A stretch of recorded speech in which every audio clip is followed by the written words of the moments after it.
barsiistuu taatee guyyaa jalqabaa murteessitee karaa irratti baatee teessu maaltu dhaga'ame laata? Akkamiin jalqabuu dandeesse? ምንም ነገር ሽሮ ዘይት ምናምን እሱ የለም። በርበሬና ጨው ካለ ችግር የለውም። የሽኮላ ፍርፍር ነው። ትንሽ ይከፋኝ ነበር በጣም ያሳዝነኛልም እኔም ይከፋኛልም። በቃ የሆነ ስራ በቃ እኔ እውነት ለማውራት ጫማ ራሱ ለመጥረግ አስቤያለሁ። ውለታው ብዙ የእግዚአብሔር አመስጋኝማ ቢኖር ተመስገን ነው እንጂ ያንተ ዋጋ ገና መጥቶሽ ነጋ። ሰማይ ሰማያት ወርደህ ከድንግል ማርያም ተወልደህ አንተን ማሞቅ እንደ ሰው ምንና ምን ብለው ቤት ውስጥ ቁጭ ብለህ እንደዚህም ስታይ ግድግዳ ነው፣ እንደዚህም ስታይ ጣራ ነው፣ እንደዚህም ስታይ ሳሎን ነው። አስፓልት ዳር ሄጄ ለመጀመሪያ ቀን ስቀመጥ መሬት ለመንካት ምን ያክል እንደተቸገርኩ እኔና አምላክ ነን የምናውቀው። ኦጋላማፍ መና ሂዳተ ቱሬ አኒሞ መና ሂዳ ዱጉመ ጅራቹ ሰኒፍ አቲያና ፍራጋራ ከለይሰ ቤተዋንተ ኡፈተ ከረጋፍ ሰከተረገ ኡፈተ ከጀባሲ ማሲ ማኑ ብራብራና ሲደንስ ጋብ ንሰንሰን ወገዮ ቀልቢሳ ያዲብሱ ጀኔቱማ ኢሳብ ቢራ ያቀድናል። ያኔ እዛ አስፓልት ላይ ቁጭ ብዬ እየሰራሁ የሚገርም ወይራ ምናምን ሸጥ ነበር። የወይራ ደንበኞች ሊያስበዛ የሚገዙ ደንበኞች አሁን ሽሮ ቤት መጣው በጣም ያደንቁኛል። አብሽት ያደርጋሉ። ዲግሪ ይዘሽ የሚል ነገር ትንሽም ቀረብላት ነበር። ግን እንኳን ሰጣውሽ እድለኛው ልጅ ሳ ያ ሁሉ ችግር ያ ሁሉ ነገር አልፎ እዚህ ላደረሰን እግዚአብሔር እናመሰግናለን። ፍቅር ማለት ወርዱን ስጠራው ቀላል ነው፣ ነገር ግን ከባድ ነው። ትጥቅ ያስፈልገዋል። ፍቅረኛሞች አሉ፣ ግን ደግሞ እስከ መጨረሻ ብዙም ማይሄድ ነው። እኛ ደግሞ እንደዛ አልነበረም። የእውነትም ከልባችን ነበር የተዋደድነው። በቋንቋ ብዙ መግባባት አንችልም ነበረ፣ ግን እንደምንም ብሎ ቢወራ ልብ ከተገናኘ በቃ እረዳው ነበረ። እኔም ኦሮምኛ አልችልም፣ ሲስም አማርኛ አይችልም። ምንም ይሁን ምን ሰብሮ የሚያወራው ግን ይገባኝ ነበረ። በወቅቱ ትንሽ ብንቸገርም ግን ደግሞ አልፏል። ዛሬ ተሻለ ላይ ደርሳችኋል። በሚገባ ክብር ይስፋል መዳን እንደ በደንብ ውለታው ብዙ የእግዚአብሔር አመስጋኝማ ቢኖር ተመስገን ነው እንጂ ያንተ ዋጋ ገና መጥቶሽ ነጋ። ሰማይ ሰማያት ወርደህ ከድንግል ማርያም ተወልደህ አንተን ማሞቅ እንደ ሰው ምንና ምን ብለው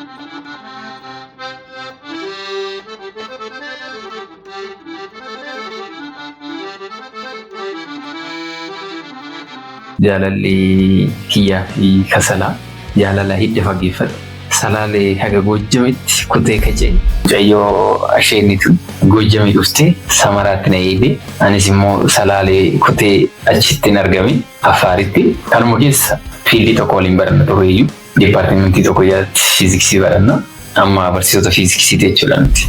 Jaalala jechuun I don't know hanga kilaashiidha ol wanta nama sodaachisu wayii beeyta dhugumaan gaafa nama jaalattu calcitteetuma badheedha sin jaaladha akkasiin jettu kabajaan dhiyeessitaaf beekta maaddii kabajaati waan ta'eef calcitteetuma kana jetteen ibsa kabaja ani gaafa saba biraa isheen immoo saba biraa taatu kuni bakka tokkotti nuuf miidhagina እኔ መልቀቅ እንዳለብኝ አወራን ለቀቁ መጣሁ ማለት ነው። መጣሁ እንግዲህ ያገባው ከደስ ያለ የእውነት ማርያም በጣም ደስ ያለ እውነት ለማውራት ማለት ነው። አዳን ዛሬ የፈለገ ብር ፊት ላይ ብደረደር እንደዚህ 15 ብር ግን የሚያስደስተኝ ቢዴሽን ሱቅ ኢራ ሊቄፈቴ alatti eegalte biddeen achitti karaa irratti jechuudha. Karaa irratti kan gurgurtu galgala naannoo sa'a 9:10 kanan baatiin gurgurtii hin galti. Jireenyi keenya bareeda ta'e bakka sarara qabachuu eegale jechuudha. Digirii 2 manaa qabna. Wallaalummaa keenyanis ta'uu danda'a. Barachuu jechuun kallattumaa waa wayii dhiibuu natti fakkaatu wayita. Dhaggeeffattoota keenya har'a Sisaay fi Salaam afaan lamaanidha jechuudha. Interviiyuu kan goonu afaan Oromootii fi afaan Amaariffaatiin. Kanaaf gara isaaniitti sin dabarsaa. afaan Oromoo ትችላለሽ አይደል? ተማለው ግን ማውራት አልችልም። ዛሬ ግዴታ ነው እንግዲህ በሁለቱም እናወራለን። አማርኛ አችልም ነበር አይደለ? አልችልም። አሁን እንግዲህ ይችላል። እሷም ትችላለች ብዬ አስባለሁ። የቻለችን ነው እያስለመድካት ነው እንግዲህ አይደለ? እንግዲህ ዛሬ ፈተና አለ ማለት ነው። ምንም ችግር የለም። እንግዲህ ፍቅር ውስጥ እንዴት እንዳለፋችሁት ከዩኒቨርሲቲ ጀምራችሁ እስከዚህ ድረስ እንዴት እንደመጣችሁ ኖርማሊ ሰምተናል። የእናንተ ሂስትሪ ሰምተናል። ግን ደግሞ አዲስ ዩቲዩብ ነውና እዚህ ላይ ደግሞ ብዙ ተከታታይ ያለኝ እነሱም ከእናንተ ይማሩ ብዬ ነውና ከሱን ጀምር እስቲ ሲሳይ እስቲ ያስታውስን። አመሰግናለሁ። መጀመሪያ እዚህ ድረስ ያን ፈልጌ መጥቼ ከኛ ጋር ኢንተርቪው ለማድረግ ፈቃደኛ ስለሆንክ እኛ ብቻ አይደለም እና ከእናንተ ጋር ጊዜ ማሳለፍ ይፈልጋል ብለህ ከኛ ጋር ቆይታ ለማድረግ ደግሞ ያው እንደ ወንድም የማይ ሰው በዚህ ደረጃ አግኝቼ እንደዚህ ማውራት በመቻሌ ጀመሪያ እግዚአብሔርን አመሰግናለሁ።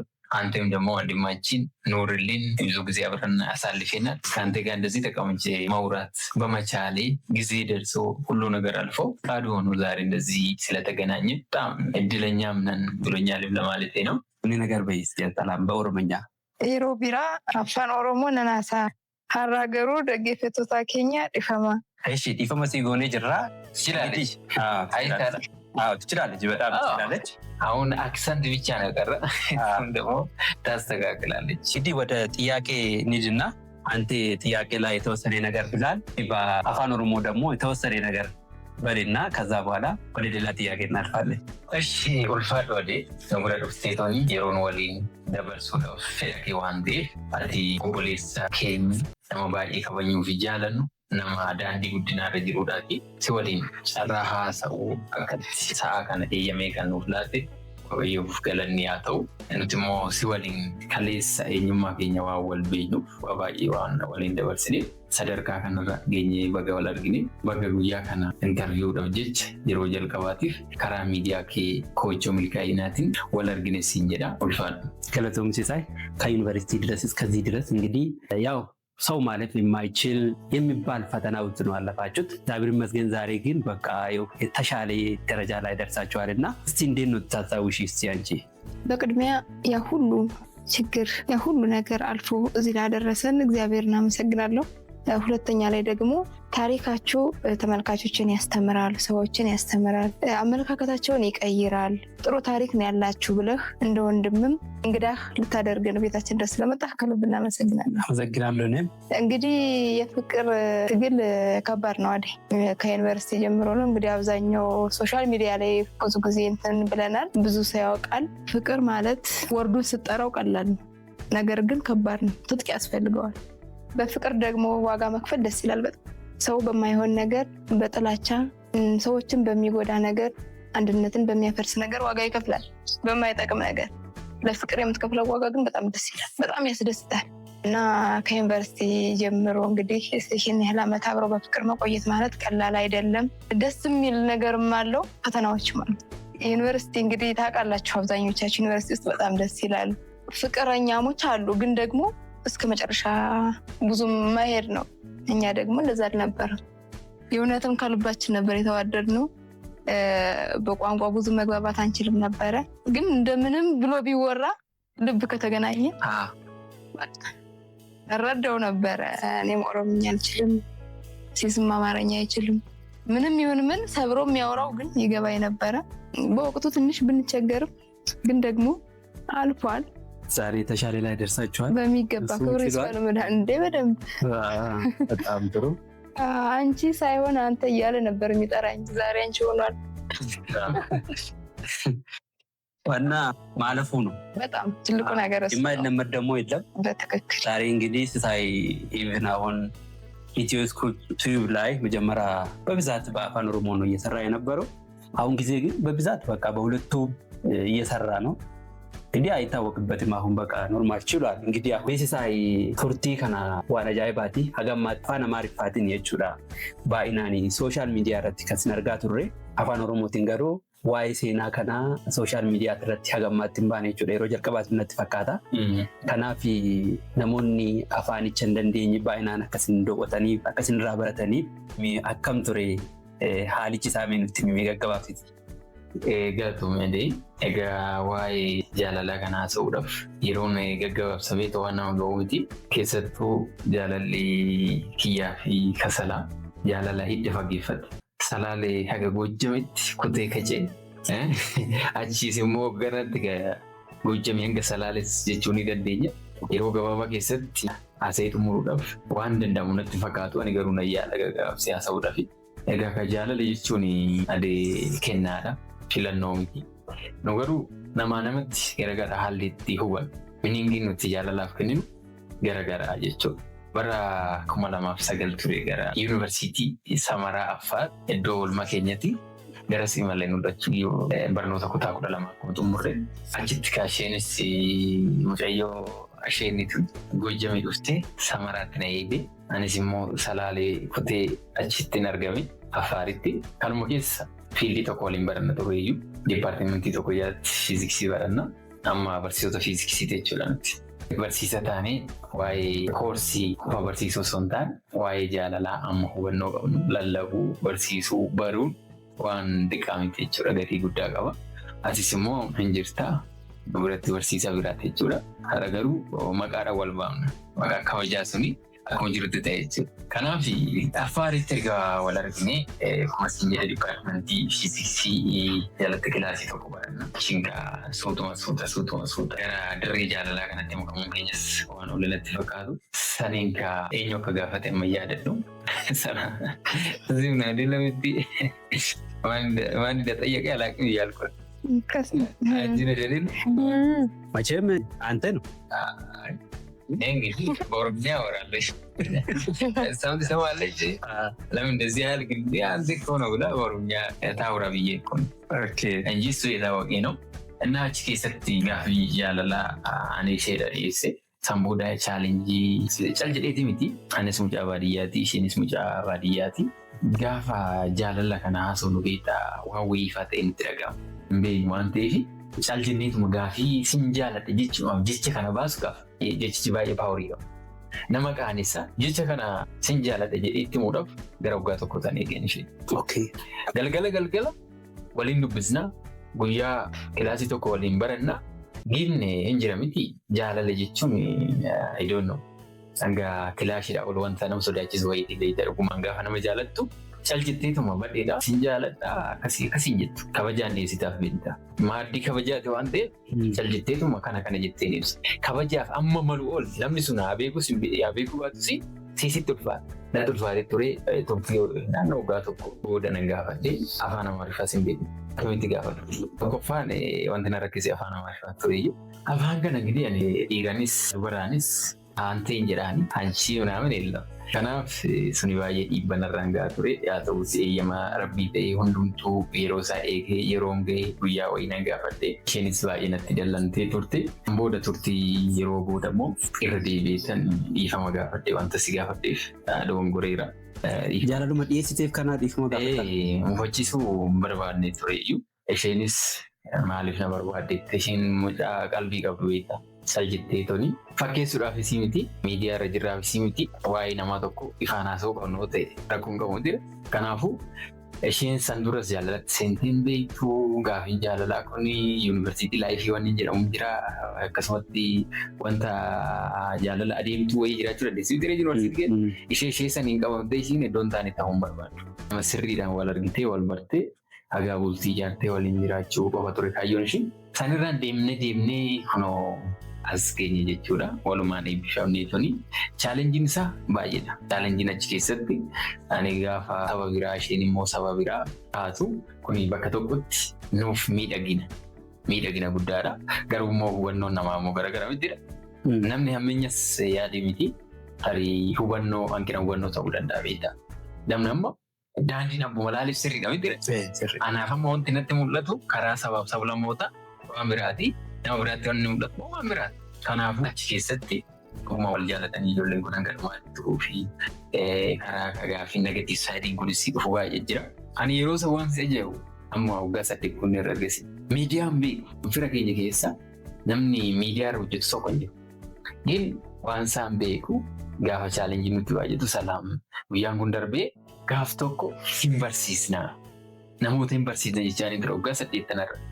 Har'a yaadi miidiyaa irra jirra. Irra keessanii jechuudha. Uffata sabaa fi sablammii garaagaraa uffanne Itoophiyaan maal akka taate. Itoophiyaa keessatti immoo faaya naannolee. Isaan immoo maal akka ta'an amma nuu galee parsantii 100 keessa parsantii 5 nu hubate nuti barsiisneerra. Maaliif waan taasisuu qabnu qofa taasisa miti. Sana akkasitti yaadnee kunoo har'a wanti yaadde argite korma dhugaan boorratu biyyoonni ija buutudhanii mira. Wanti ati barbaadu tokko dhugaan barbaadi malee guyyaa tokko si milkaa'uun sana rabbi haa galatoomu. Jaalalaanis milkoomnee sadarkaa kanarra geenyerra. Waan ajaa'ibaatii namni kamiyyuu dhalli namaa kamiyyuu kanarraa barachuu qaba jedheetii yaada. Jaalalli akkanaa immoo sa'aatii ammaa kanatti ispeeshaalii bara ammaa kana keessa jaalalli akkanaa jiraachuun isaa waan ajaa'ibaati dhugaadhaan. Dursuma gaafa sooshaal miidiyaa irratti waan kana dhageenyu iibinanii hiriyaa keetii wajjin nyaannaa wajjin nuyi wajjin taphannaa garuu keessoo kan beekun ture jechuudha. Innis akkuma nama haaratta sooshaal miidiyaa irratti arge wanticha gaafan argu gaafan dhaga'u baay'ee na dhukkube iibinanii alatti gaafa wal agarru wajjin nyaannaa wajjin dhugnaa akkinni akka kanaa rakkatan jedhee hin yaadne. Anis akkuma nama haaratta waa sana bare jechuudha. Karaa biraatiin dhaggeeffattoonni keenyallee dhasmaamna akka baruu qabanii fi advaayizara kootidha jechuudha. Kan jijjiiramuuf anis barsiisaadha. Barsiisaa baayolojiiti. Kan jijjiiramuuf gahee guddaan irratti taphattee jirta. Haa xiqqaatu haa guddatu. yuutuubii chaanaalii baradhee irratti hojjechaa jira jechuudha. Waan nama barsiisuu wantoota gita hojii kootiin wal qabatan irratti ispeeshaalii barattoota fayyadamuu qaban jedhee wantoota yaadun barsiisan jira. Maalillee anillee galatoomii jechuun barbaada jechuudha. መውደቅና የመነሳት ጥግ ከሰላም ጀምራለሁ። እንግዲህ አሁን የመውደቅና የመነሳት ጥግ የምንለው ለምንድን ነው? ያው ስትሪ እንደሰማነው አስተማሪ ነበረች። እዛ አካባቢ ተቀጥራ እየሰራች ነበረች። ግን ስራ ትታ ነው ወደ አንተ የመጣችው። ከመጣች በኋላ ደግሞ የተወሰነ ችግር አለ። አንድ ሰው ሰርቶ ቤት ማስተዳደር ደግሞ ትንሽ ይከብዳል። ትንሽ ተቸግራችሁ ነበርና በጣም ጎበዝ ናት። ውጭ ወጣ መንገድ ላይ ሰርታለች ማለት ነው። እንግዲህ ከዛ ነው ተነስታችሁት ዛሬ እዚህ ደረጃ ላይ ደረሳችሁት እና እንዴት ነው የምታዩት? እስቲ አሁን መንገድ ላይ እሷ መንገድ ላይ ወጣ ስትሰራ እንዴት ነው ይሄን አይዲያ እንዴት መጣላት? ይሄንን ጥያቄ እስቲ ብዙ ሰው ይማርበታል ብዬ የማስበው ይሄ ነው። እኛ ለምን አንደኛ ስራ ካጣን ፈራለን። ለምሳሌ ሰው ምን ይለኛል የሚባል ነገር አለ። እሱ ስለምንፈራው አንሰራም። ያ ሁላ ሳብራችሁት እናንተ ግን የምታረጉት ነገር አድርጋችኋል ማለት ነው። እንግዲህ እዛ ላይ እስቲ እንዴት ነበር? እስቲ ከሰላም ሊጀምረው እስቲ ነገር የመውደቅና የመነሳት ጉዳይ ላይ እኛ ሰዎች ብዙ ጊዜ አልጋ ባልጋ የሚሆን ነገር አለ ብለን እናስባለን አንዳንዴ። ነገር ግን ማንም ሰው እርግጠኛ ሆኜ መናገር እችላለሁ ሳይወድቅ የተነሳ ሰው የለም። አልጋ ባልጋ የሚኖር ሰው የለም። ይፈተናል። ማንም ሰው ይፈተናል። ያን ፈተና ደግሞ ከታገሱት ያልፋል። እርግጠኛ ነኝ 100% ማለት ነው። ግን መታገስ ትንሽ ይቸግራል። ስትወድቅ ያልሆነ ውሳኔ ልትወስድ ትችላለህ። ያንን ደግሞ ቆም ብሎ ማሰብ። በወቅቱ እኔ ያን ስራ ለቅቄ ብዙ ሰዓት በፍቅር ቆየን። አብረን መሆን ስናስብ ደግሞ መቼም ወደ ገጠር ከመሄድ ወደዚህ መምጣት ነው የሚሻለው። እኔ መልቀቅ እንዳለብኝ አወራን። ለቀቅኩ፣ መጣሁ ማለት ነው። መጣሁ እንግዲህ ያገባሁ።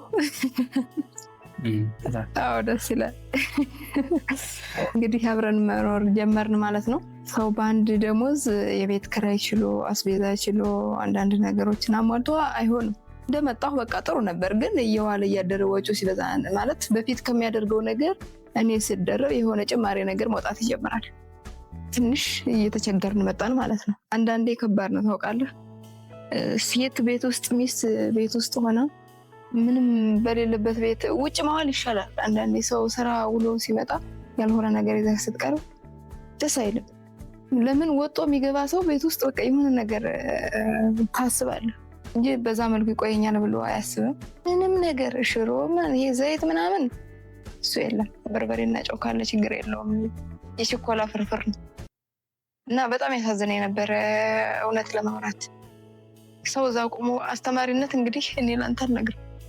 ሰው እዛ ቆሞ ብሎ ሲመጣ ቤት ሚስት አለ የሆነ ነገር ተስተካክሎ ምናምን መጠበቅ አለበት ተብሎ ይታሰባል። ግን እንደዛ አድርጌ ነው እኔ የማቀርበው።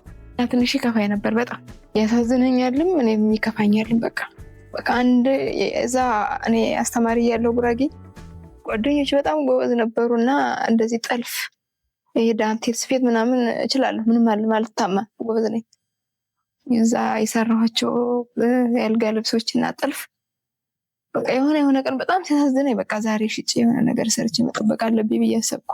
ሄድኩና ያኔ እንኳን 800 ብር ነው የሚገርም ማለት ነው።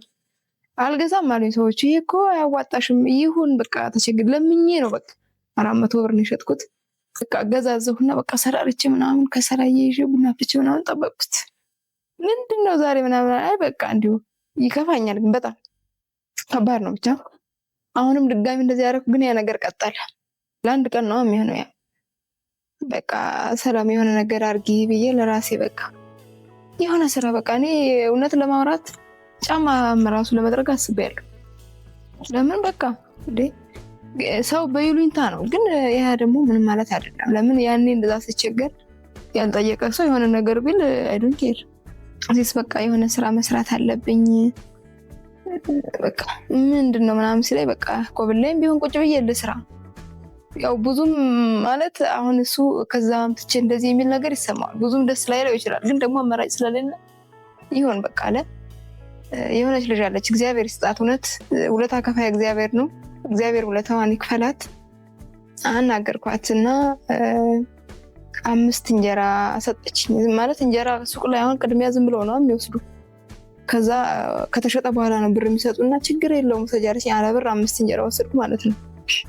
ሴፌዴ እና ዳንቴሌ ይዤ ሄድኩና ቁጭ አልኩ። ግን አስፓልት ዳር ሄጄ ለመጀመሪያ ቀን ስቀመጥ መሬት ለመንካት ምን ያክል እንደተቸገርኩ እኔና አምላክ ነን የምናውቀው። በቃ ውስጤ ማለት ከለመድከው ዓለም ወደ አልለመድከው ዓለም ስትሄድ የሆነ የሚያስፈራ ነገር አለ። በቃ የሆነ ኃይል እንዴት ይመጃን ያላል። ቁጭ አልኩኝ። ያንን 5 እንጀራ በ17 ብር ወስጄ በ20 ብር ሂሳብ ሸጥኩት ማለት ነው። ጨረስኩ። 5 ብር ትባገኘው አይ 15 ብር ትባገኘው ማለት ነው። ደስ አለኝ የእውነት ማርያምን በጣም ደስ ያለኝ። ያኔ እሷ አልነበረም። ከቤት ገባሁ። ቤታችን ስላል ነበር። ቀሷን ሳምኩ። በቃ አለቀስኩ። ደስ አለኝ። በዚያ ቤት ውስጥ ብቻዬን ፍንድቅ አልኩ። በቃ እውነት ለማውራት ማለት ነው አዳን ዛሬ የፈለገ ብር ፊቴ ላይ ብደረደር እንደዚህ 15 ብር የሚያስደስተኝ የእውነት በቃ በስመ አብ ጌታ በቃ ዛሬም ድረስ ማለት ነው ከይኖር አይተው የ15 ብር እንዴት እንዳስቀመጥ እንዴት ይዤ እንደሄድኩ በቃ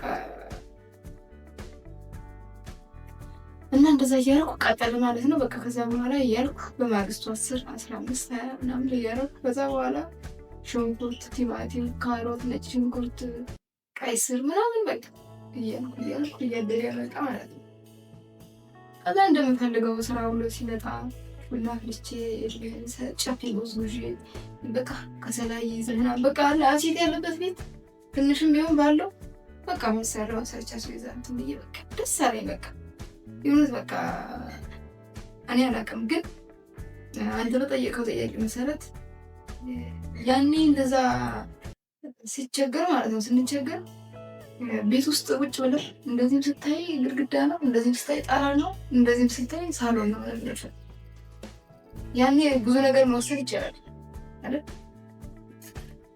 ብዙ ነገር አለ፣ ግን ደግሞ መረጋጋት ጥሩ ነው። ቆም ብሎ ማሰብ ያኔ ብንሸነፍ ኑሮ ከዛ ችግር ዛሬ ዝም መድረስ አንችልም ነበር። መታገስ ዋጋ አለው በጣም ትዕግስት በራራት ፍሬዋ ጣፋጭ ነው። በየቦታው ባልሆነ ቦታ ምናምን ይሄ ነገር ጥቅሱ ይጻፋል፣ ግን ትልቅ ነው ትርጉሙ በጣም ትልቅ ነው። ያኔ መራራ ነበር፣ ያኔ ጨለማ ነበር፣ ግን ነጋ ክብሩ ይስፋ ለመድኃኒዓለም እና ይሄን ይመስላል። Adicham dhaggeeffannee ajaa'iba akka gaariitti nu hojjete ሰላሚ አዲቸመት ነው መገዲሲዛ አረጋጋው አቺ ሰንጀስተሪ ዛሬ እዛው ሰሪላችሁ አይደለም እናንተ ግን እስከዛሬ የሚያሳዝን ነገር ነው። ግን ወጣችኋል። ቁጭ ብትሉ ኑሮ እንግዲህ ትሸነፋላችሁ ነበር ማለት ነው። ምንም ጥያቄ የለውም።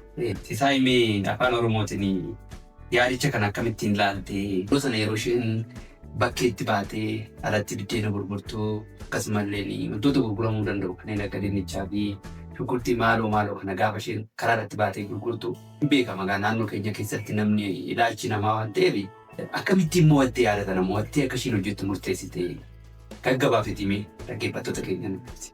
Isheen afaan Amaariffaatiin baay'ee ibsiteetti bareechiteenu amma wanti jiru ilmi namaa of argachuu danda'uudha qaba jalqaba. Ufaatiinis milkaa'innis jireenya addunyaa kana mirgaa jiraattu karaa mirgaa boo'ichi jiraachuu danda'a. Bitaa immoo gammachuun jiraachuu danda'a. Hunduu wal bukkee jira jechuudha. Hin gammaddaa, hin gadditaa, hin argattaa, hin dhabdaa, hin kuftaa, hin kaataa. Wanti kun waliin jiru jechuudha. Gaafa jiraattu ilma namaa eenyumaayyuu chaalenjiin garaagaraa uumamuu danda'a. Baay'ee keenya garuu rakkanni biyya faana rakkistee akkamittan keessa ba'a jennee hin dubbisnu, hin barannu namallee hin gaafannu beektaa. Nuti amma nama baranne ta'uun tokko kan nu fayyade rakkanneerra jennee haasa'uudhaaf nu gaanessa. Namni akka nuyi rakkatu kumaatama kitilaan jira waan ta'eef isaan irraa barachuu danda'u waan jennee yaadnuuf. Namoonni har'a miliyoonara ta'an biliyoonara ta'an addunyaa kanarra kaleessa warra gizee meeqaaf meeqa kufanii. Hin kufanii hin ka'anii irraa baratan isaan. Kanarraa immoo gara biyya keenyatti yeroo tokko yoo fiddu nuti hin kufnaa, hirrifannaa, yookaan achiin humnaa, yookaan gizee takka yaallaa isaan booda abdii kufunna isaan booda. Akkas qofa ta'uu qabne ture jechuudha. Haati manaa kiyya kuni baay'ee nama bilchaattudha. Gaafa qormaanni jireenyaa rakkooleen garaagaraa gara mana keenyatti affeeraman nuti maal gochuu akka qabnu teenya waliin haasofne hojiiwwan hojjetamuu danda'an humna keenya maal fa'aadha jennee arreenjii goonee teechise.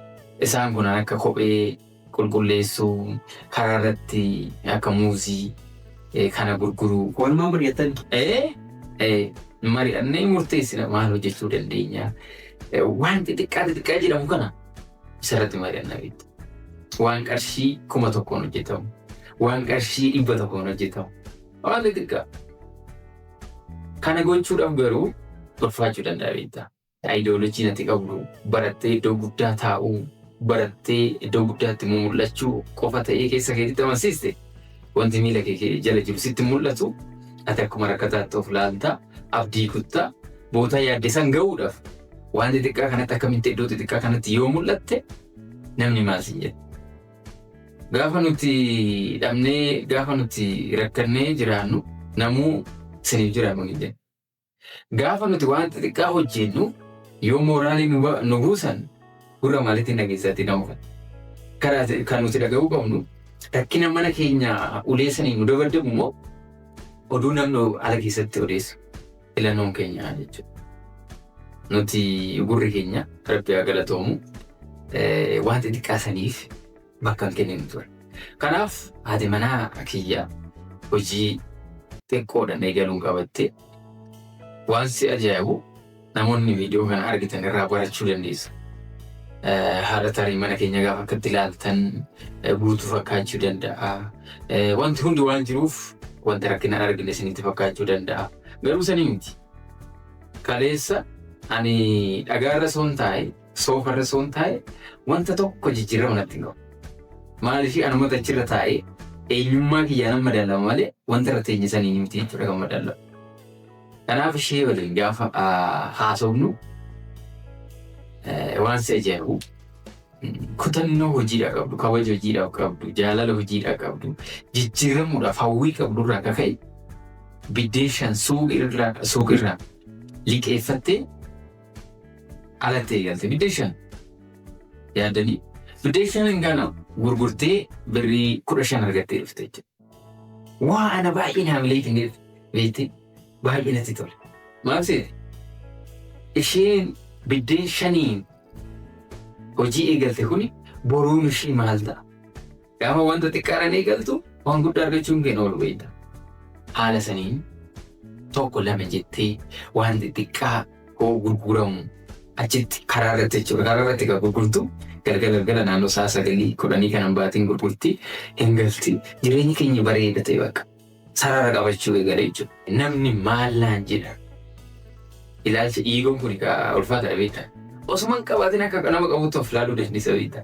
Osuma rakkatee jirtu abbaan qabeenyaa waliin ooluu filachuu dandeessa beektaa. Mul'achuu gaafa mana galtee garuu ati boo'ichaa jiraatta wali.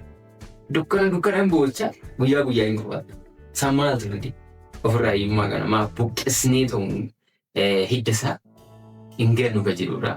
Ani dhugaa dubbachuudhaaf waggaa 2 mana kee cufadhee ofirratti hojjechaa ture. Waggaa 2 mana hidhaa ture. Kana yoo siin jedhu mana hidhaa eeyyamaan ofiitu wayii jiru kaayyoodhaaf ofiitu wayii jiru amma gaafa akka taasisu wanta sanoon hin goone mooraalii ittiin haasa'u hin jiru. Ani immoo mana hidhaa dhuguma jiraachuu saniif ati anaaf ragaadha kaleessa beekta waan ta'eef. Waggaa 2 kana maalan argisiite? Barnoota ani yuunivarsiitiitti hanga yuunivarsiitiitti waggaa 10 meeqa baradhisanii oola qofaan argadde beekta. Namoonni baay'een Itoophiyaan beektota baay'ee qabdi beekte. Ji'a 3 balbala keessa cufadha ofirratti hojjedha. Ji'a 6 yoo san immoo cimaa taate mee ji'a 6 ofirratti hojjedhaa ta'u san booda leenca sansalata kutee beektaatu gaafa jedhan qoosa fakkaata beekta. Beekumsaan ati divilooppii gaafa taate eenyu qabeessi naaf. Leenji tokko osoo magaalaa sansalata kutee beekta. Namni itti si qabee dhaabu jira. Caarraan ati qabdu jalaa dheefudha mitiidha. Jalaa dheefudha jechuudha. Namni immoo ofirratti hojjetes akkasaan. Ani karaa miidiyaa ofirrattan hojjedha. Wanta argadde isheedhaaf sheeriin godha. Isheen ala hojjettee galte jechuudha. Haaluma kanaan yeroo deemnu biyya keessas immoo namoota intarviiyuu garaagaraa namni nan irraa hin baranne jiru. Intarviiyuu garaagaraa gurguddaa jechuudha. Beekumsa gurguddaa jira. Gaafan viidiyoo tokko godhu viidiyoo banu dhaggeeffachuun dura viidiyoo kanarra waa wayii dhaggeeffachuun qabadhe sagantaa qabadhee ta'e. Iskeejulii immoo nan qabu. Iskeejuliidhaan jiraan na wal. Har'a maalan baradhaa, har'a maalan abdeet of taasisee kan jedhu sagantaa mataa keenyaa girgiddaarra hin qabu. Jalazii waan viidiyoo san booda gamgamaa taasisna jechuudha. Maal argannee asirraa maal baranne gajju. Jaafumaa namoonni baay'een hin beekanii. Hin kufaa. Even yeroo tokko namoota 20 immoo maal ta'e iddoo qacarri deemee isa bichaatu fi kun darbeetu. Har'oo investara addunyaa kanaati. Beekaa addunyaa kanaati. Abbaa qabeenyaa Chaayinaa qofaa miti. Sanirra darbee nama hojjetu jechuudha. Kanaaf jara san keessatti of argaa jechuudha. Abbootiin qabeenyaa akka Itoophiyaa sadarkaa guddaa argaa gaalan kaleessa iddoon isaa jiran birrii takka irraa kan waan nyaata warra karaarra jiraachatu. Selezi ani biyaansi mana keessa jiraannaa sanaan birrii 5 biddeena 5 biizanii si eegalteetti nuti jara sanirraa fooyyeedha jennee of laallachu. Sanirraa haasanitti dabarreetoni wal gargaarree mariidhaan waan hundumaa ilaalcha keenya amma nuuf danda'ame karaa sirrii abdii kutuu osoo hin taane har'a beela'uun jiraachuu danda'a. Tajaajila maatir boru guyyaa biraati. Har'a yoo hojjette garuu boru abdatta jechuudha. Yeroo waggaa 2 mana tureetti siin jedhu kana ati akkana beektutti mana bunaatti hin argamu. Mana pooliitti hin argamu. Kitaabaan dubbisa. Viidiyoo irraan baradha. Hojii kiyyaan hojjedha. San rakkina san hunda keessa taa'ee toonii kitaaba afaan bitee namaaf beekaa ture yaade hin beektaa. Kitaaba fakkeenyaaf Think and Grow Rich, Poor Dad, Rich Dad wanta kana jiru babbareedoo kana biteetan dhaggeeffattoota fi daawwattoota Goojjoo Milkaa'inaa sabiskiraayib, sheer, laayik, koomentii gochuudhaan nu duukaa dhaabbadhaa galatoomaa. Amma nam tokko yoo argite silaa yoo foona yoo dhugaatii kana gaabbaste afferte qarshii guddaa baasamii ani isaan gochuurra namni kun naa jaalatus naa dhibbus ani nama hin jaaladhu nama jijjiiramuudhaaf kaayyoo qabu nama tattaafatu kitaaba sana bitee kenna. Kitaabichi amma na jijjiiree waan hin beeku. Kana hunda immoo gara maatii keenyatti gaafa deebisnu salaa wajjiniin hojiirratti appilaayi taasisne jechuudha. Hojiirratti appilaayi taasisne. Digirii 2 manaa qabna. Wallaalummaa keenyanis ta'uu danda'a. Barachuu jechuun kallattumaa waa wayii dhiibuu natti fakkaatu beekta. Cinaatti hojii wayii muuxannoo qabnu beekta. Kophee xaraguun ikkoo muuxannoo of danda'e. Rifeensa muruu muuxannoo of danda'e argite. Karaa irratti muuzii gurguru yeroo dabalataa yoo qabaadha. Achirraa waa wayii arganna jechuudha. Isheen jalqaba kaasetti gaafa guyyaatti qarshii 15 argattee dhuftu gammachuu uumamee akka gammade sitti himuu danda'u. Isheen garuu san dura qarshii 15 argattee hin beektu jechuudha. Miti. Jijjiiramaa irratti bakka bu'aa qarshii 15 argattee qammalaan deemsisii fuulduratti jechuudha. Kanaaf abdii kutuun immoo bu'aan buusu sadarkaa kanarra haala kanaan geenye jechuu barbaadan. Galatoomsisee ani dhugaa dubbachuudhaa fi kochoon milkaa'inaa waan maqaasaa fakkaatu wajjin hin jira guyyaa irraa jedhee nama Dhugaa. Maqichi ulfaataadha. Namoota akka keessanii namoota milkaa'anii namoonni boruu chaanaalii kana keessatti chaanaalii kanarraa waa baratanii yaada keessanii fi barumsa keessan muuxannoo keessanirraa baratanii akka of jijjiiran akka milkaa'an abdii guddaan irraa qaba. Abdii keenya rakkinni nuti rakkanne yoo jiraate akkuma tuu jette salaam jette normaalii ofirratti hojjechuudha jechuudha. Namni baay'ee nu gorsa ofirratti hojjedhu yaada yookaan namni nu gorsine hin jiru. Beektonni waa'ee kanaan barsiisne jiru ni barsiifama. Amma barumsa isaa osoo hin taane bu'aa isaa jechuudha isinirratti argaa kan jirru jechuudha. Namnis kan barbaadu kana waan ta'eef irra deebiitan galatoomaatiin hin jedha. Maqaa gochoo milkaa'inaatiin keessummaa gochoo milkaa'inaa taatanii yaada bareedaa yaada barsiisaa muuxannoo ajaa'ibaa kana dhaggeeffattoota keenya kennuu keessanii galatoomaatiin hin jedha. Galatoomatillee. Amma keessa turtan kana turtii kana keessatti ilaalchi hawaasaa isiniif qabu maal fakkaata? Namni akkamittiin isin ilaalaa jira? Meeshaalee sooshaal miidiyaa irratti baariyaarii baatanii jirtu namni isin hin beekne jiru. Kanaaf fiidbaak isin amma hawaasa irraa argachaa jirtan haala keessa dabartan turtii kana keessatti milkaa'ina kana keessatti maal fakkaata beeksisaa gabaabsitii barumsa nu taa'attee nu dhiyeessime. Egaa biyyi teenya Itoophiyaan biyya jaalalaati jalqabumatti. Karaa wayiis haa ta'u eessa isaa ka'u eessan isaatis beekamu haa baatu jibbi iddoo dhufe akka jechi waa baay'een jejjedhamus nuti garuu Itoophiyaa jaalalaan beekna jechuudha. Fiidbaakii nuti uummata irraa argannes jaalalaa fi jaalala qofa. Nuti akkasitti fudhanna. Yoo isin jedhu namoota baay'ee maayindiseetii isaanii jijjiiruudha kaayyoo keenya barsiisuudha. Kan nu wajjiniin haamilee nu kenneen akka nuti hojjennu barbaadu thank you jechaanii. Kan immoo negatiiv saayidiidhaan nutti deemu immoo gorsaatii akka of laalu taasisaati. Macheem taphni yeroo kanaa geemiin maayindiidhaan argite karaa barbaadde nama mo'achuu yoo barbaadde maayindiidhaan lolli akkasii.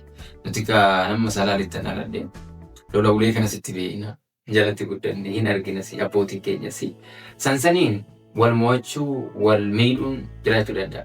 Sun garuu hundi isaatu mo'uun jedhamu argite.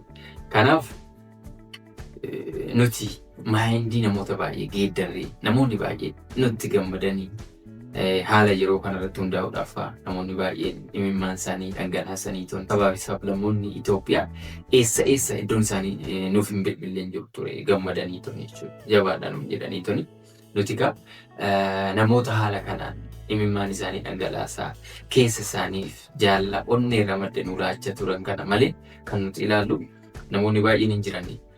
Ka arraba qofaa si gargaaruu danda'u. Ilaalchi isaanii baay'ee gadi bu'ee kan si gaddisiisu. Namoonni baay'ee yaadni isaanii kan si gaddisiisu. Even kaasuun akkasuma barbaachisaas ta'uu baatu uffata kana gaafsi irratti argan uffata keenya baasii maasiif malu midhaan aannan ishiidhaanis gaaf jedhan wallaalummaa amma kanaan argina. Onlaayinii jechuudha. TikTok irratti fa'aa baay'ee koomantii baay'een nuti namoota rifatu miti malee kas rifachiisu jiraachuu danda'a. Yoo si miidhe baay'ee garaan isaa waan aannan dhuunfaatti fakkaachuu danda'u baay'eetu jira. Nuti sansan waaqayyoo qalbiisaa deebisuuf jenneetuma isaaf irra gaddinaayyuu. Nuti waan hojjechuu qabnu hojjechaa jirra. Gaafa gaalli karaa deemu baay'inni wanti itti duttu karaarra jiraachuu dandeessedha moo ture. Gaalli sun garuu deemsa isaa duubatti hin deemu. Garagareetu laalu. Namoonni wallaaluun akkasii immoo yoo jiran even immoo kan nuti maayindii seetiin isaanii akka geeddaramu gaafa isaan negatiivii fudhatanii dhufan nuti akka isaan jedhan san taanee fi argamuu dinnu dhiifama malee nu gaafatan baay'ee jira. Maaltu kana keessa nagatte? Maal na gootanii? Maal irratti wal lolleen ibse? sinis yaada mataa keessaniiti an deemsisaa jirta yoo sinirraa baranne baranna Iisus mirga qabna dirqama fudhadhaa isnuun hin jenne maal irratti wal geenyetti jedhanii namoonni immoo deebi'anii of argatan baay'ee jira. Amma namoonni akkasitti nuun hiriyaa ta'anii baay'ee jira. Namoota akkasiisan nuti bu'aa argame sanitti gammada. Jaalala mo'attaniirtu jechuudha. Jaalalaan jaalala. Even karaa dheeraadhaa dhufanii kabajamtuuf salaamtuni biddeen saniin eegaltee har'a mana shiroo qabdi. Mana shiroo sanitti illee namoonni nu arguudhaaf karaa dheeraa qaxxaamuranii dhufanii tuni achitti qaaman nu arganii namni onlaayinii gaafa nama argituu fi nama dinqisiifattu tokko immoo qaaman argitu satisfaakshinii natti argattu hin jira jechuudha. Argitee kana hundi karaa sanirraa har'aa haga mana shiroo geessanii dhufe. Mana shiroo waaqa ga'uutti jechuudha. Kana booda immoo maaltu beeku hojii waaqayyo. Nutis hin hojjenna. Hojiin tuffannu piroomooshiiniis qaama kamiyyuu wajjin hin hojjenna. Rakkina kaleessa nutti ulfaatte sanis immoo namni akka immoo rakkanne namoota birrii caarraa hojii banuu, namaaf yaaduu, nama gargaaruu kana keessatti jechuudha. Walumaa galatti fiidbaakii nuti namoota irraa arganne jaalalaa fi jaalala qofaa jechuudha. Kana ta'uusisaa waan ajaa'ibaati. Akkasittiin namoota nagatiif fiidbaakii qabu mo'achuu jechuun waan ajaa'ibaati. Kuni bakka wantoota isin ibsuu danda'udha jechuudha. Mee salaamuumi faanuma Oromootiin hin gaafadhaa hin dhageetii mire? Dhageesse. Kanaaf ilaalcha hawaasaa mee maal fakkaata? Isimee gara keetiin waan jedhame ሰላም። እሺ እንግዲህ ጥያቄውን ሰምቻለሁ። የህብረተሰቡ አመለካከት እውነት ለማውራት በጣም የሚገርም ድንቅ ነበር። በጣም እንዳጠቃላይ የኢትዮጵያ ሕዝብ ደግ፣ የዋህ፣ ወተት በቃ ፍቅር የሆነ ወርቅ እውነት አንዳንዴ በጃስት ወርቅ እንደ መዳብ ይቆጠራል ይባላልና አንድ ነገር በአካባቢ ካለ የምትኖርበት ምንናፍቀኛ የውጭን ዓለም ነው። ግን ደግሞ የእውነት ለማውራት እንደ ኢትዮጵያ ሕዝብ ደግ ሕዝብ የለም።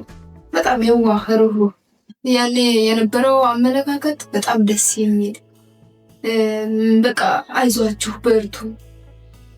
ከዛ ከጎዳና ላይ ያለው ያኔ ብዙዎች ኔጌቲቭ እንትን ነበር አብረውኝ ማሩ ምናምን የነበሩ ልጆች እንደዚህ የሆነ መጨረሻሽ ምናምን አይነት ነገር ያኔ ያን ስራ ስሰራ ነገር ግን የኔ ያህል ዓመት እኛ የለፋን የሁሉ ዓመት እስከ 8 ዓመት ገደማ የለፋነው እንደዚህ አይነት ሀሳብ ያላቸውን ሰዎች ራቀየም ነበር። ከቀድሜው ቅድም ሲሳዩን ገልጾታል። በፊት ያኔ ዩኒቨርሲቲ ላይ የነበረውን ነገር ሲያወራሱ ገልጾታል። እንደዚህ አይነት ሰዎችን የእነሱን አስተሳሰብ ለመቀየር የ8 ዓመት እቅድ እና ያኔ እንደዛ ያሉ የነበሩ ዛሬ ግን በቃ ጎበዝ በርቺ፣ ይቅርታ ተሳስተናል፣ ዝቅ ብሎ መስራት ሽንፈት አይደለም ወይ ደግሞ የሆነ ህይወታችንን ስሜት ሊሰማም አይችልም፣ መሰማትም የለበትም፣ አንቺ ጎበዝ ነሽ በርቺ፣ በቃ ብዙ ነገር ይላሉ ዛሬ ማለት ነው። ይሄ ማለት የአንድ ሰው አስተሳሰብ ቀይረናል ማለት ነው። ያኔ እዛ ስፓልት ላይ ቁጭ ብዬ እየሰራሁ የሚገርም ወይራ ምናምን ሸጥ ነበር። የወይራ ደንበኞች ሊያስበዛ የሚገዙ ደንበኞች አሁን ሽሮ ቤት መጥተው በጣም ያደንግኛል፣ አብሽት ያደርጋሉ። ምን እናግዝ ምን እንጠቅ እናንተ ጎን የእውነት ሰው የሆነ ነገር አንድ ሰው አሁን የሆነ ብር ሰጥቶ እንደበለከው ዘወር ከሚል ማለት ነው በሐሳብ አይዟችሁ በዚህ ዳይሬክሽን በዚህ እንደዚህ ቢሆን ምናምን ብሎ የሚሰጥ ነገር ትልቅ ነገር ነው። ለምን ያን ብር ይዘህ አይዲያው ከሌለ የትም እንትን አትልም አይደለ? ግን ዳይሬክሽን የሚሰጡ ሰዎች በቃ እንደዚህ ብትሰሩ በዚህ መልኩ ቢሆን የእውነት ላይ አንዳንዴ ሰውን ምንም አታደርገውም ከማመስገን ውጭ። ውለታ የሚከፍል እግዚአብሔር ነው። ይከብደኛል አንዳንዴ በምን መልኩ ራሱ ማመስገን እንዳለብኝ። ያቺ 5 እንጀራ የሰጠች ልጅ እንኳን በጣም ትደሰታለች። የሚገርመው ያኔ እንኳን በቃ ዲግሪ ይዘሽ የሚል ነገር ትንሽም ቀረ ብሏት ነበር፣ ግን እንኳን ሰጠውሽ እድለኛው ልጅ ሰው የእውነት ስማ እኔ አላውቅምና ትመጣለች። አሁን በርቻ ይዞሽ ገና ከዚህ በላይ ትሄዳላችሁ። አንቺ ጋር ትመጣለች? አዎ ትመጣለች። እዛ ካምፓችሁ ማለት? አዎ ሽሮ ቤታችን ትመጣለች። እንደገና ወይራ የሚገዛኝ ሰውዬም ነበር። የሚገርም በተደጋጋሚ ሁሌ ይመጣል። አሁን ወተት ደንበኛዬ ነው። የሚገርምና ሰዎች በጣም ኔጌቲቭ አመለካከት ያለው ሰው ቢኖር የውኛ ሰዎች ደግሞ ፖዚቲቭ ይመጣል። ግን ደግሞ 99% ፖዚቲቭ ኮመንት እንኳን ቢሰጠን አንደኛው ራሱ ለኔጌቲቭ ብትሆነኛ ሰዎች ትንሽ በቃ አላ ማንሳት ስላለብኝ ነው እንጂ ኔጌቲቭ ምላሽ አለ በማለትም የሚያበቃ ነገር የለም። ለምን ትልቁ ፐርሰንት መልካም ነበር ምላሹ። በጣም ብዙ ሰው መልካም ነውበታል። እነዛን ሰዎችም እንግዲህ እግዚአብሔር አምላክ ይሁን አለማወቅ ነው ያሳዝኑኛል። አንዳንዴ የምር ስለበማይሆን ነገር እኔ አላውቅም ምንም በማይጠቅም ነገር አሁን እዛም ኮመንት ላይ ሰው አንዳንድ የማይሆን ኮመንት ይጽፋል። ግን ምን ይጠቅማል? ምንም አይጠቅምም። አለማወቅ ነው። ያው ካልተቀየረ እኮ ጭንቅላት ካልተቀየረ ችግር ነው። አዎ ግን እንደገና ደግሞ ውለው አድረው ደግሞ እያዩት ሲመጡ በትንሽ ቀን ውስጥ እኮ ነው የሚገርመው። በቃ ይቅርታ ያሉ ሰዎች አሉ እኮ በጣም። ይሄ ደግሞ ለእኛ ትልቅ ስኬት ነው። እግዚአብሔር ይመስገን። ሰው ራሱን መቀየር መቻሉ እኮ በእናንተ ራሱን መቀየር ከቻለ እኮ በጣም ያስደስታል እኮ። እንዴት ከምንም በላይ እና የብዙ ሰዎች አስተሳሰብ አመለካከት ቀይረናል። እውነት ለማውራት በዚህም ደግሞ ደስተኞች ነን። ለምን ዋጋ የከፈልንበት ይሄ ነበር ይህን ያህል ዓመት እና ማህበረሰቡ እንዳጠቃላይ የእውነትን የኢትዮጵያ ሕዝብ በጣም ነው የምወዳቸው። በቃ ይኑሩ ክፉ አይንከው። በቃ ኢትዮጵያ ሕዝብ እውነት ለማውራት ቃል የለኝም።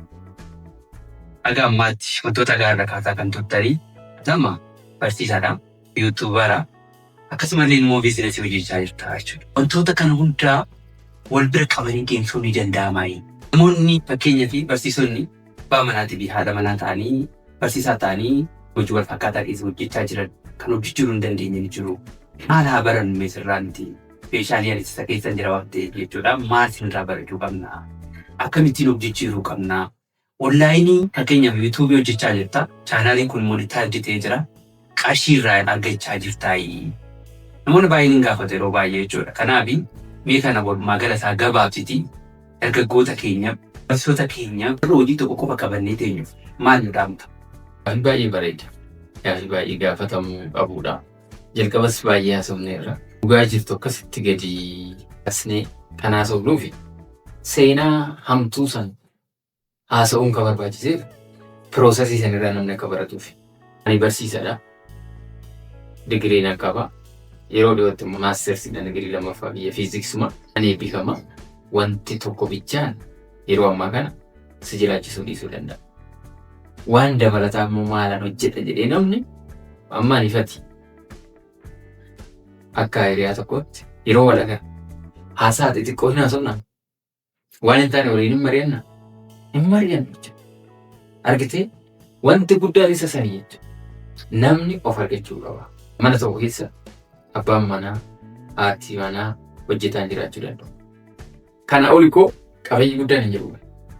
Ani ibsa lama immoo wanti sadarkaan mara keenya mana shiroo xiqqoo qabnu kan dhabuu dandeenya immoo.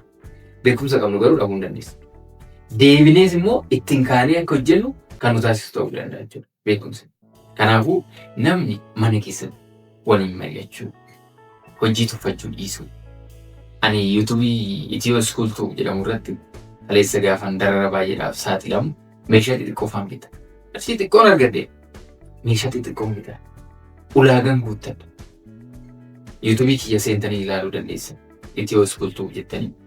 Even rifeensa kiyya al tokko waan itti sirreeffadhu akka dhabuutti yuutuubii hojjechuudhaaf didikeeshinii ani kaffalutti itti mufa.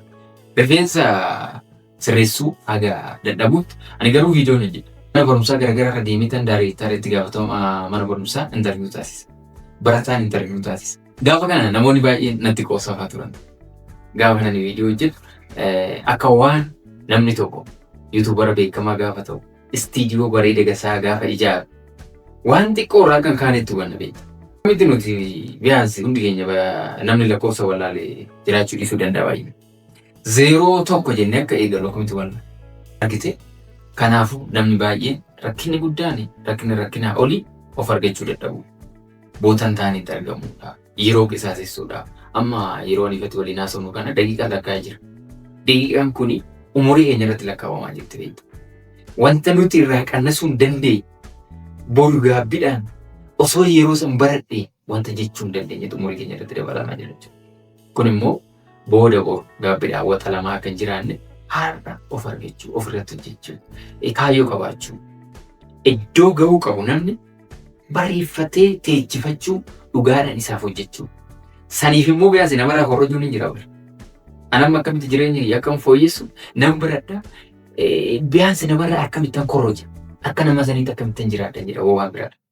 Kanaafuu sana yoo taasise namni of argachaa deema jechuudha. Biizinasii xiqqoodhaan eegala san guddifachaa deema iddoo guddaa gala jechuudha. Anamma waa baay'ee akka motiveeshinaal ispiikarii tokkotti illee haasa'uuf nan barbaada. Barsiisuu nan barbaada. Onlaayinii kanamma sooshaal miidiyaa maarkeetingii, viidiyoo ediitingii waan garaagaraa kana barsiisuu nan barbaada. Deelii ruutinii kiyya keessa jira waan ta'eef jechuudha. Maal gochuu akka qabu. Hayyoon kiyya ofii ta'uudha. Haadha abbaa maatiidhaa ta'uudha. Ollaadha taata gaafa kana biyyaa ta'uu dandeessa jechuudha. Ati akkamitti osoo biddeen nyaattee hin quufin daboo biraa deemta. Ati beelahaadha warra. Ati har'a rakkinni tokko osoo dhufee dhukkubni tokko osoo dhufee mana yaalaa deemuudhaaf nama qarshii dhabne taanee wanti kana ol si aarsu jira. Akka ofirratti hin hojjenne wanti si taasisu maaltu jira. Kana yoo aarteeti dhuguma honnee yoo qabaatte kanarratti hojjettaa milkeessitee argamta. Kanaafuu namoonni baay'een mana isaaniitti of ilaalu eessan jiraatu malli yoo maalidha. Mala namni namaan malu ofumaa mala malatte wayita. Mala malattee namallee gargaarsa gaafata wayita. Waan malte san akka milkeessituuf waan gara fuulduraatti taasisuuf nama gargaarsa gaafachuu dandeessa. Kanaafuu of irratti hojjechuu qabana. Iccitii guddoon achirti waan ta'eef of argachuu qabana. Kochoo milkaa'inaa akkuma maqaa isaatiitti yaada kana barumsa kana isinirraa fudhatanii warra hordoftoota kochoo milkaa'inaa ta'an jechuu kooti. Jijjiiranii uumaa shakkii tokko hin qabu. Ofirratti hojjechuun dhuguma baay'ee barbaachisaadha. Nama ofirratti hojjechuu jecha jedhu sanaa miti kan barbaadnu. Rizaaltii isaa immoo kun isin agarsiisaatti waan ta'eef warri hojjetaa mootummaa taa'anii jiru ispeeshaalii hojii mootummaa keessaa gaafa baane waan doonu wayii nutti fakkaata. Garuu amma kana kun hojjechiisanii jirtu jechuudha. Dhugaadha jiraachuun ni danda'ama. Hojii tokkos qabatanii deemuun xiqqoo rakkisaadha jechuudha. Ispeeshaalii yeroo ammaa kana. Kanaaf isin nuti fakkeenya nu taatanii jirtu waan ta'eef qarshii hin qabnu deebiin ta'u, yeroo hin qabnu deebiin ta'u, rakkina tarreessuun yeroo ammaa kana walumaa gala isaa deebii waan ta'u natti fakkaatu jechuudha gaafa ilaalu. Akka sirraa barumsa argachaa jirutti jechuudha. Kanaaf waan qabdanitti qarshii 15 gammadanii jirtu. Nuti har'a qarshii 100,000 osoo hojii argisiisu tokko argannee itti gammaduu dhiisuu dandeenya jechuudha. Garuu namni waan argatetti gaafa gammadeedha. Waan guddaa bira ga'uu kan danda'u yaada jedhu dhugaa isaa baruu danda'ee jiraachuudha. Malee qarshii 15 mana ijaartu yookiin maatiin bulchitu jechuudha. Naafsi taa'ee galatoomsi jechuun barbaada. እናት የተወሰነ ነገር ደግሞ ይሄንን ጥያቄ ሰላም ይጠይቃል። አሁን ብዙ አስተማሪዎች ብዙ ወጣቶች በዚህ ሰዓት ተስፋ የለንም ብሎ ተስፋ ቆርጦ ቁጭ አሉ በየመንገዱ በየመስሪያ ቤቱ እኛም እንደዛ ነን ማለት እኔም እንደዛም ነኝ። ያው ትንሽዬ ነገር እየቀየርኩ የሞከርኩ ነው እንጂ እኔም እዛ ውስጥ ነኝ እና እስቲ እንዴት ነው ራሳቸውን ማቀየር የሚችሉት? ከየት ይጀምሩ? በየወሩ የሚመጣ ብር ጥቅሙ በጣም ያነሰ ነው ማለት ነው በዚህ ሰዓት። አንቺ ምንድን ነው የምትይኝ እዚህ ላይ? አንድ ሰው ሲወለድ ዳይሬክት ሊቆም አይሄድም ማለት መጀመሪያ ዳዴ ይላል። ስለዚህ ምንም ይሁን ምን ሳንንቅ ስራ ለመናል። እኔ ስራ ወዳለሁ በቃ ማለት ምንም ይሁን ምን በቃ የሆነ ነገር እስካገኘበት ድረስ ሰዎችን የማይጎዳ ከሆነ መስራት፣ በይሉኝታ አለመያዝ። ሰው ይሄን ያህል ዓመት ተምሬ እንዴት እንደዚህ አይነት ስራ እሰራለሁ የሚል ሰው አለ። ስለዚህ አንተን እስካስተዳደረ ድረስ ለአንተ አንድ ዳቦ እስካበላህ ድረስ ሽንት ቤት የሚሆን አጸዳለሁ። በቃ ንፋስ በነፈሰበት አለመሄድ፣ የሆነ ሰው በሰጠህ ዳይሬክሽን አለመሄድ። ለምን በቃ ራስህ መጀመሪያ በራስህ አቅጣጫ መሄድ። ያ ማለት እንደዛ ሆነ ማለት ደግሞ ሰው ነህ ማለት ነው። በቃ አለቀ። ሰዎችን ተከትሎ አለመሄድ፣ ትክክለኛ መስመር ብቻ አይምሮህ የሚልን ነገር ጥሩ ነገር እስከሆነ ድረስ ተከትሎ መሄድ። እኔ የሰው ነገር ተከትዬ ቢሆን ኖሮ አብረን እንቀጥል ነበር። ሳይጨልም አይነጋም አይደል? ማታው ሳይመጣ ጠዋቱ አይመጣም አይደል? ስለዚህ እነዚያን ነገሮች ታግሶ ማሳለፍ፣ እነዚህ ነገሮች ታግሶ ካሳለፉ ስራን ካላቁ የሰው ልጅ ስኬታማ ይሆናል። ብዙ ጊዜ ስራ ለመጀመር ዳቻ አለ። ስፔሻሊ ሪስክ ይፈራል ብዙ ሰው። በቃ ስራ መጀመር ይፈልጋል፣ ግን ሪስክ ይፈራል። እዚህ ላይ እንዴት ነው ማድረግ የሚችሉት? ሰዎች ልምድ መውሰድ፣ ምንም ይምጣ ምን ደግሞ አመንበት። መጀመሪያ ኮንፊደንስ በቃ መጀመሪያ ነገር ያለው ሳይጨልም አይነጋም። አንድ ነገር ስትጀምር አልጋ ባልጋ ይሆናል እንደምትጀምር የፈለገ ነገር ይጣወጣዋል በሙሉ ልብ። ሊጓችን ስራ ሲጀምር ኦሮሚያዎች እያለ ረንደ ግን ምንም ይሁን ምን ማውራት አይገባኝም እንጂ በዛች ቦታም ንቁር ነበረ እና ምንም ይምጣ ምን ወጣዋለሁ በቃ መግባት አለብህ። የሆነ ነገር ስጠይቁኝ ያኔ የሆነ ነገር ነበር የሚሰጣቸው። የሚገርም ቁልቤ ነው ሽንኩርት እንደሆነ አላውቅም። ያን ቁልቤ ነኝ ሰው ምን ነው ሊዛው እያንዳንዱ የዘጋሁት ነው። ይሄ እንደዚህ በምልክት አሳይታለ እውነት ለማውራት ማለት ነው። እና ሽንኩርት እንደሆነ ያጣቅ አላውቅም፣ ግን ቁልቤ ነው ቁልቤ ገለኝ ማቅ እና ምንም ይምጣ ምን ወጣዋለሁ ብለህ መወሰን ኮንፊደንስ በሙሉ ልብ። የሆነ ነገር ደግሞ ውጤታማ የሚያደርግ ነገር ደግሞ ያስፈራል እስክትገባበት ማለት ነው። ፍራፍራ ይላል። ለምን በቃ አንዳንዴ ወደ ኋላ የሚያደርገን ነገር አለ። ጥሩ ደረጃ የምትደርስበት ዳይሬክሽን ስትይዝ ትፈራለህ። ነገር ግን ውስጥን መሙላት በቃ ሰዎችን ጎን ለጎን መጠየቅ ኮንፊደንስ ምንም ይምጣ ምን ወጣዋለሁ ማለት እያስባለሁ። akkuma beektu isaanii gochuu milkaa'inaa yeroo baay'ee cheeniin isaa barattoota kan barsiisu. Kanaaf barattoota gaasis barsiisaadhaanis barsiisaa qabaan ta'aniif barattoota keenyaaf maal dhaabta? Waan gabaabduu ishee. Nuti dhugaadha. Iddoo jirru irratti mana barumsaa keessatti wanta nurraa eegamu taasisaas jirra. Barattootaaf dhaamsin ani qabu yoo jiraate amma fedhii barattootaa gadi nu walaa bu'ee jira. Dhuguma dubbachuudhaaf jecha ergaa intiraans egzaamii kanarratti kufaatiin barattoota paarsanteessaa ol ka'aa ta'e fedhii barattoonni barnootaan qaban gadi bu'ee jira jechuudha. Kan ammoo ilaalcha isaanii geeddaruu qabu barsiisanis maatiinis barataan mataa isaatis hundi mootummaanis waltaanee waan jijjiiruu qabnudha. Atis nan beeka kontentiin yeroo baay'ee edukeeshiniidha. San keessa immoo barattoonni jiran jechuudha. Dhaloota boruu irratti hojjechuu waan laafaa miti, waan xiqqoo miti jechuudha. Egaa al tokko tokko wanti si gaddisiisu manni barnootaa ijaarsi isaa bareeda ta'ee haala namatti tolu, nama hawwatu dhaabbatee gaaf jiru keessi isaa duwwaa ta'e yeroo itti nama gaddisiisu sin argina jechuudha. Kana jechuun barattoonni keessa jiraatanii yoo keessatti baratanii ittiin jijjiiramne manni barumsaa dhaabbatee jiru sun akka duwwaatti lakkaa'amuu illee danda'a jechuudha. Cheeniin barattoota irratti hojjechuu qabnu kun barattootumaan wal qabanneetuni saayikoo barataa jijjiiru. Ammas haa ta'u borus haa ta'u yoomillee taana barnootaadhaan filannoon biraan jiru. Har'a barnoonni bu'aa hin qabnu neetonii waan garaagaraatiin qabamneetonii barnoota yoo kadhiisnu ta'e borkufaatti sanii olutti nu mudata jechuudha. Maayindii barattoota keenyaa jijjiiru. Maaltu jira seetii conscious mindii percentage 95 subconscious mindii suni jiru miti. Isa san barataa yoo hin beekne bu'aan dhufu jiru. Barataan har'a irra foote borsirra yoo of hin arganne jechuudha. Har'a karoora hin qabu karoora hin deemu ta'e barataan dhuma bahi tokkoffaa akka bahuu danda'u yoo hin hubanne yoo ittiin himamne akkuma dhuma ta'e bahutti akka isatti fakkaachuu danda'a jechuudha. Kanaafuu barattoonni ilaalcha isaan qaban kan kufe barattoonni barnoota dadhabaniiti miti ilaalcha isaaniiti jechuudha. Kufuu jechuun achumarraan hafuu osoo hin taane mana barumsaati mataansaa. Namni gaafa maali sababni kiyya barataan of ilaalu har'a kufee taanaan boruu akka ka'uu danda'u itti muudha. Barattoonni keenya sagantaadhaan akka dubbisan barnoota irratti sa'aa dheeraa akka dabarsan wal gaafatanii waliin dubbisuu kilaasii keessatti barnoota hordofuu waan isaan hin galle mana barumsaatii hanga maatii biraatti irratti dipeendii ta'anii toli san hordofaa deemuu qabanii. Barattoonni keenya har'a yoo baratan boru nama barate biyya bulchu. Har'a biizinasii keessan hojjedha yoo jedhe boru namni barate biizinasii hojjetaa barumsaanis hin caala biizinasiidhaanis isuma tura milkaa'adha jechuudha. Namni hanga barbaade qeenxee ta'ee deemu milkaa'inni isaanis ammasuma qeenxee barachaa hojjechaa lachuu qabda jechuudha. Iddoo wayii geessitoonni hin gaabbitu jechuudha. Barattoonni keenya haala kanaan deemuu qabanii ka jedhuun dhaamsa qaba jechuudha. barattoonni keenya yaada gaarii akkasii kanarraa baratanii ofirratti hojjetan abdiin qaba.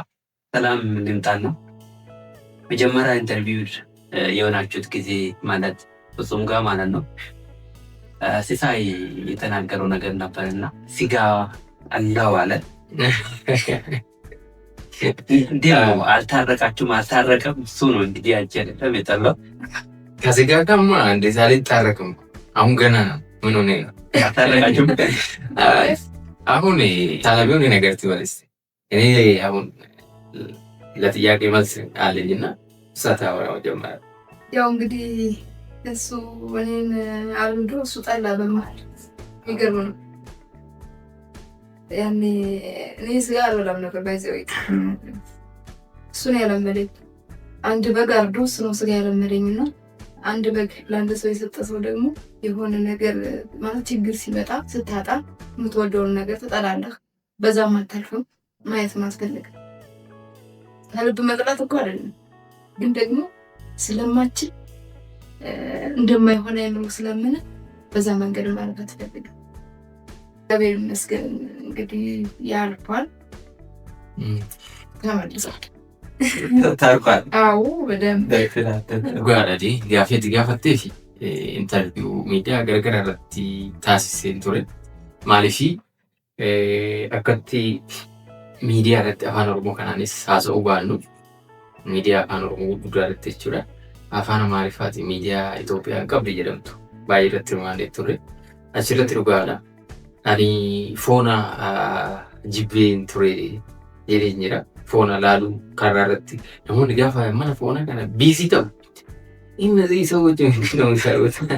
namoonni kun maal hojjetu? Wanti isaanii lotoriin isaanii kun wayii hin jiraan bitaa nagara ture. Egaa akka baay'eedhaaf gaafa deemtu wanti baay'ee sitti bareeduu danda'a. Garuu isaan hunda keessa bakka yeroodhaaf hin dhiyeessan. Matti garuu walitti deebi'uu dandeenya jechuudha. Sadarkaa amma jiru kanatti waa'ee isaas argite waluma xiqqaa kana waan guddaa sitti ta'a yeroon isaa gaafa hin geenye jechuudha. Kanaaf amma araaramne irraa jechumaaf. Turtii bareedaa, turtii ajaa'ibaa waliin gochaa turre jirraa gammaatti. Mee gara dhumaati irratti kochoo milkaa'inaa kana hin beektu. Chaanaalii kana ergan banee wati kaafejeeshan ta'eera. Ala kamiin ilaaltanii maal sirreessuu akkamittiin mee guddisuu dandeenyaa walumaa gala isaa jechuudha. Qaamsa olii garaa yookiin immoo haala isaa mi'oosonaa himtanii natti tolaa jechuudha. Qaamsa keessan hin barbaade, ergaa keessan yookiin immoo barnoota sinirraa barbaade jechuudha. Galatoomedii kochoo milkaa'ina maqaa yuutuubii keetiiti. Ati waggoota baay'eedhaaf beekumsa qabdu ofirratti hojjettee of argattee waan argatte kanammoo namni akkatti jijjiiramu dadhabbii guddaa karaa kochoo milkaa'inaa yuutuubiitiin dabarsaa jirta jechuudha. Dadhabbii guddaadhaan beekumsa guddaa namni beeku itti fayyadamaa jira. Anis itti fayyadamaa jira. Kochoo milkaa'inaa irratti ati waan baay'ee dubbistee viidiyoo barattee waan garagaraa kontentii garagaraa kontentii edukeeshinii keessattuu edukeeshinii cal jedhameetuma wanti irraa baratamne onlaayinii irra olii gadi oofamu baay'ee jira. San keessaa edukeeshinii irratti gaafa hojjettu ammaaf oodiyaansii baay'ee qabaachuu dhiisuu danda'a. Reefu eegaltees waan ta'e. Garuu immoo dhaamsinanii qabu kabajamtoota, daawwattoota, dhaggeeffattoota keenya warra nu daawwachaa jiran hundaaf kochoo milkaa'inaa jechuudha. yuutuubii irratti sarchi yoo gootan barsiisaa Adaanaa Zannabaatiin viidiyoo bareeda baay'ee hin argattu. Irraa barattu. Sinis immoo wanti sirraa eegamu yoo jiraate sabiskiraayib gochuun cinaa dhaabbannee toni yuutuubii isaa yaa guddisnu dhaamsaa keenya jechuudha. Akkasumas immoo sheer sabiskiraayib taasisuudhaan yuutuubiin kun ganaa daa'ima reedu dhalate guddachaa jira. Kan akka guddisu immoo numaa jechuudha. yuutuubiin baay'een afaan oromootiin sin jiru. Inni immoo afaan oromootiin sirriitti irratti hojjechaa jira. Kanaafuu cinaa dhaabannee too irraa barachaatii jajjabeessuu guddisuu qabna ka jedhu dhaamsa kiyyaa irra deebiidhaan siniif taasisuudha. Atis immoo nu jabaadhu wanti hojjettu kanaaf wanti tokkichi gufuu ta'ee duubatti si deebisuun qabu. deemsi kee fuulduratti ati dura of argatteetta namni of argate immoo wanti duubatti isa deebisu yoo jiraatillee karaan argatu. Kanaafuu jabaadhu nu jabaadhu sin jechuu barbaada. Kanaa ol immoo istiidiyoo guddaa ijaarte ta'anii milkaa'ina guddaadhaan walitti deebina. Kun egaa argitee wanta argisitti kennine nuti bormoo iddoo sanii akka wal arginu waan tokko waan xiqqoo ishiillee shakkiin qabu jechuudha. Dhaamsi kiyyaa kana fakkaata. የኮቾ ሚልካይና ተመልካቾች እንግዲህ ኮቾ ሚልካይና ዩቲዩብ ቻናል የሚሰራው መምህር አዳነ ዘነበ ይባላል። እንግዲህ እሱን ቪዲዮ የምትመለከቱ ሰዎች እኔ ከምነግራችሁ በላይ የሚያስተላልፈው መልእክት መማር ማስተማር ላይ ነው። ስለዚህ መማር ማስተማር ላይ የሚሰራ ሰው ደግሞ ነገ ትውልድን የሚቀርጽ ነው። ሀገር የሚረከቡ ልጆችን የሚቀርጽ ጥሩ ነገር ነው እየሰራ ያለው እና ተመልካቾቻችን እንግዲህ ሰብስክራይብ፣ ላይክ፣ ሼር በማድረግ አበረታቱት። ገና የሚያድግ ቻናል ነው። የሚሰራው ስራ ግን እንደሚያድግ ቻናል አይደለም። በጣም ቁም ነገር አዘል ነገር ነው እየሰራ ያለውና እንግዲህ ዝቅ ብለን ነው የምንጠይቃችሁ። ሰብስክራይብ እንድታደርጉ፣ ሼር እንድታደርጉ፣ ላይክ እንድታደርጉለት አበረታቱት። አንተም ቢሆን በርታ። ነገ ደግሞ ትልቅ የራስህ የሆነ ፖድካስት ከፍተህ በጣም ደስ የሚል ስራ ትሰራለህ፣ ትውልድን ትቀርጻለህ። እየቀረጽክም ነው። እንግዲህ በርታ። ቴንኪዩ ሰላም፣ አመሰግናለሁ በጣም dhaggeeffattoota fi hordoftoota Kojoo Milkaa'inaa. Akkuma argitan chaanaalii kiyya irratti Salaamii fi Sisaay keessummaa Kojoo Milkaa'inaa ta'anii mana isaaniitti naaf affeeranii yeroo isaanii aarsaa godhanii na waliin turtii gaarii hojii isaanii keessatti muuxannoo isaanii keessatti barumsa gaarii fi barumsa muuxannoo dabarsuu danda'u. Akkasumallee Kojoo Milkaa'inaa maqaasaa waan fakkaatu yaada kanaa guyyaa har'aa argatee jira. Akka irraa barattan, akka itti bashannanaa turtan, homaa shakkii tokko hin qabu. Turtii haga ammaan nu waliin turuu keessaniif galatoomaa isiniin jecha. Asumaan illee dhaggeeffattoonni keenya Salaamii fi Sisaay akka naa galateeffatan barbaada. Galatoomaa isinillee. Viidiyoo har'aa asuma irratti xumurraa garuu viidiyoon kanaan boodallee ni jira waan ta'eef isinirraa kan eegamu maal akka barbaaddan, maal akka barachuu barbaaddan koomentiirra nutti eechisaa. Waan wajjin turtaniif galatoomaa.